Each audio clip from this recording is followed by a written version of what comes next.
Hello दोस्तों, welcome to परियोष्टि अड्डा। दोस्तों आइए हम लोग यहाँ पर एक बार फिर से देखते हैं डीएलएड फोर्थ सेमेस्टर का सेकंड क्लास है। नोट्स का आपका फर्स्ट क्लास हो चुका है। अगर आपने अभी तक नहीं देखा है, डिस्क्रिप्शन में आपको लिंक मिल जाएगा। हम या फिर कमेंट बॉक्स में पिन कर देंगे। आप जाकर कमेंट बॉक्स में दिए गए लिंक को टच कर कर आप इसका फर्स्ट क्लास भी ले पाएंगे। और मैं आपको बता दूं कि जो हमारे भाई बहन अभी तक व्हाट्सएप और टेलीग्राम ग्रुप में नहीं ऐड हैं, वो लोग भी ऐड हो जाएं, ताकि हर क्लास, हर अपडेट, हर इंफॉर्मेशन आप तक ग्रुप के माध्यम से आप तक पहुंचती रहे। डिस्क्रिप्शन में आपको इंस्टाग्राम और टेलीग्राम, व्हाट्सएप का ग्रुप मिल जाएगा। आप जाइए, ज्वाइन होइए और अपने समस्याओं का समाधान भी आप कर सकते हो हमसे। और आप लोग बात भी कर सकते हो। अगर आपकी कोई भी समस्या हो तो ठीक है, बताइए। तो आइए हम लोग चलते हैं अपनी क्लास की ओर। प्लीज़ आप लोग इस नोट्स की क्लास को अपने दोस्तों के साथ ज़रूर शेयर करें, ताकि कि किसी का भी बैक ना आए। चलिए हम लोग देखते हैं आज का पहला क्वेश्चन। दोस्तों आज का आपका पहला हेडिंग है कि भारत में शांति हेतु दार्शनिक चिंतन। ठीक है दोस्तों, भारत में शांति हेतु दार्शनिक चिंतन के बारे में आपसे कहा जाएगा और ऐसे ही प्रश्न आपको मिल जाएंगे। ठीक है, जहां पर भी आपको दार्शनिक चिंतन से संबंधित प्रश्न मिलेंगे, तुरंत आपको इन 5 से 6 जो पॉइंट यहाँ पे आपके दिए गए हैं, आपको इसको लिखना होगा। ठीक है, आदर्शवादी मूल्यों का समावेश है, मानव हितों की शिक्षा और विकारों की समाप्ति, धर्म का आदर्श स्वरूप, सामाजिक न्याय, प्राकृतिक प्रेम की शिक्षा। इन सब चीज़ों को आपको नोट करना होगा। अब यहाँ पर सबसे मोस्ट इम्पॉर्टेंट प्रश्न है गांधी दर्शन और शांति। ठीक है, गांधी दर्शन और शांति के बारे में पूछ लेगा। तो देखिए यहाँ पे आपको ये भी आप नोट कर सकते हो, इसको भी आपको ऐड करना होगा कि शांति का आशय शांति, सद्भाव, ठीक है, शांत युद्ध के अंत से है। ओके दोस्तों, शांति के बिना जीवन का कोई आधार नहीं है। शांति के बिना जीवन का कोई भी आधार नहीं है। इसके साथ साथ आप इन 6 पॉइंट को भी नोट कर सकते हो। सत्य का समावेश, अहिंसा की शिक्षा, उसके बाद दोस्तों सादगी का जीवन, समानता की भावना और राम राज्य की कल्पना, सामाजिक न्याय। ये सब हमें कब मिलेगा? जब हमारे देश में, हमारे समाज में शांति का भावना उत्पन्न होगा। ठीक है, हर एक व्यक्तियों में शांति का भावना उत्पन्न होगा, तभी ये आपका सत्य, अहिंसा, सादगी, समानता, राम राज्य, ठीक है, सामाजिक न्याय, तभी ये आपको देखने को मिलेगा। तनाव एवं शक्ति, यहाँ से भी प्रश्न आपके मिल जाते हैं। तनाव एवं शक्ति, देखिए तनाव शारीरिक एवं मानसिक असमानता के कारण उत्पन्न होता है। अगर हमारे बॉडी में, अगर हमारे मस्तिष्क में कोई भी असमानता है, कहीं पर भी किसी भी प्रकार का दुख दर्द है, तो कहीं ना कहीं हमें अशांति और तनाव झेलना पड़ सकता है। आइए दोस्तों, अब यहाँ देखते हैं योग। योग का अर्थ है, यहाँ से ये प्रश्न आपके बहुत ही अच्छे खासे बन जाते हैं।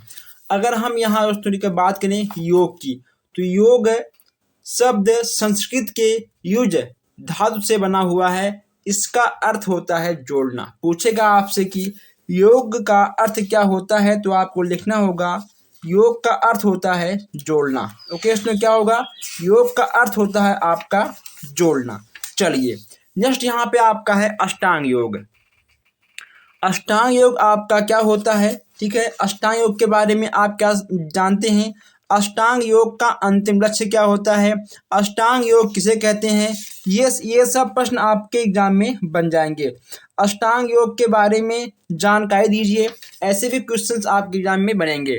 तो आपको लिखना होगा कि चित्त की शुद्धता और पवित्रता को बनाए रखने के लिए योग दर्शन में योग क्रिया के 8 प्रकार बनाए गए हैं, जो जिसे हम अष्टांग कहते हैं। ओके दोस्तों, जो आपके योग के 8 प्रकार हैं, उन्हीं प्रकारों को मिलाते हैं, तब अष्टांग योग की उत्पत्ति होती है।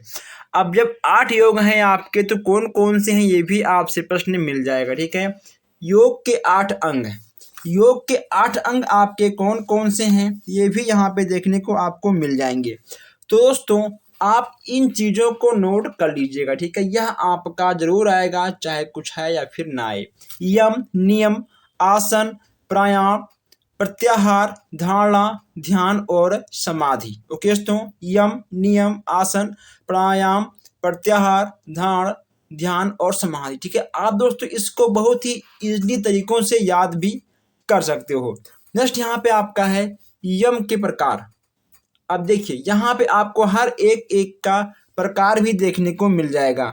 यम के प्रकार आपके हैं 5 दोस्तों। यम के कितने प्रकार हैं? यम के आपके 5 प्रकार हैं। कौन कौन सा है?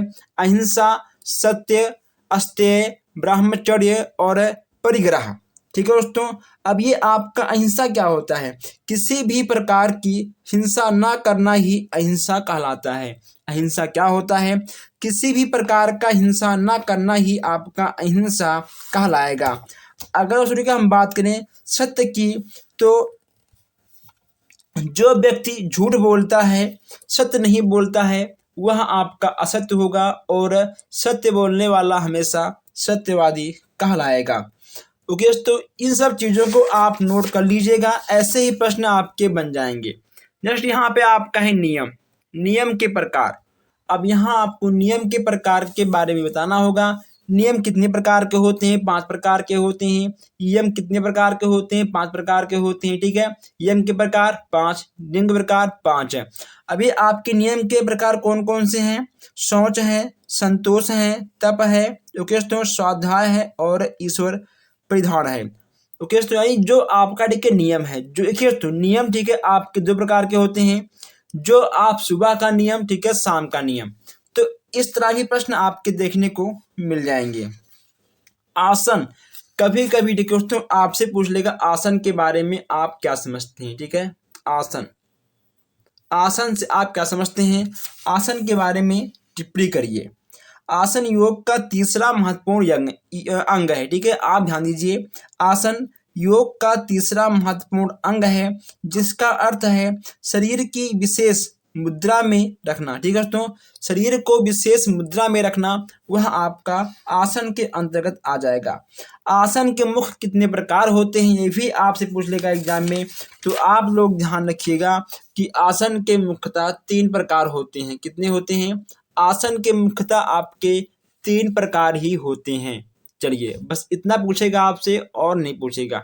नेक्स्ट यहाँ पे आपका है कि प्रमुख शांति मूल्य एवं शिक्षा द्वारा उनका विकास। अब यहाँ मुख्य शांति की बात की जा रही है, ठीक है, और शिक्षा द्वारा उनका विकास की बात की जा रही है।